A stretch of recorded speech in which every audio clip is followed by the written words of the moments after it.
The first drop of monsoon kissed the parched earth of Bansidar, bringing with it that unmistakable scent of hope.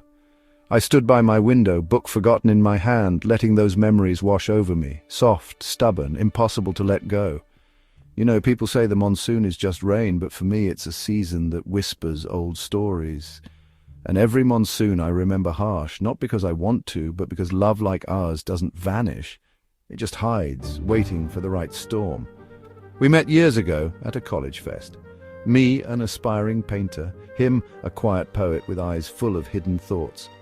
We started as friends, sketching our dreams on park benches, laughing over endless chai and sharing poetry that felt like secrets. It felt safe, that gentle unfolding. Then life, as it often does, threw a curveball. My father fell ill and I had to return home, leaving behind more than just my college days. Distance crept in, messages slowed, and soon silence took over. There was no dramatic goodbye, just two hearts too tired to keep reaching out. So when my phone buzzed after a year of quiet, I wasn't expecting it.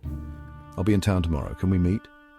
Harsh's message sat on my screen, making my heart skip in that strange way, a mix of hope and ache. The next day, as rain painted the town silver, I found myself walking to the old peepal tree near the temple. That's where we used to talk about everything and nothing. He was there, rain-dampened and a little unsure. We didn't say much at first, just sat under the tree, letting the silence do the talking. Then he took out a notebook, pages worn from waiting. One poem stood out. "If ever I find you again, let it not be with apologies, but with silent understanding that love never truly ends. It just waits."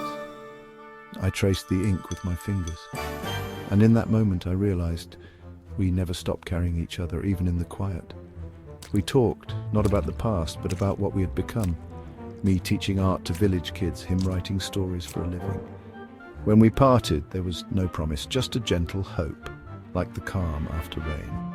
Weeks passed. Harsh went back to his city, but every evening a letter arrived. Sometimes poetry, sometimes pressed flowers, sometimes his silly stick drawings that made me laugh.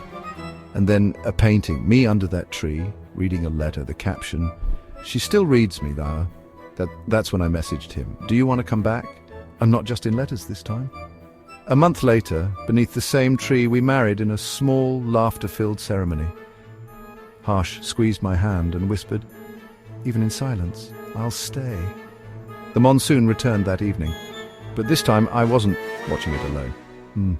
Years later, a little girl at my art class asked, "Mum, what made you fall in love?" I smiled and said the way he saw me, not like a moment, but like a season, one that never ends. And outside, the peepal tree stood tall, its leaves whispering the story of two hearts who found each other again, not because of fate, but because they chose to.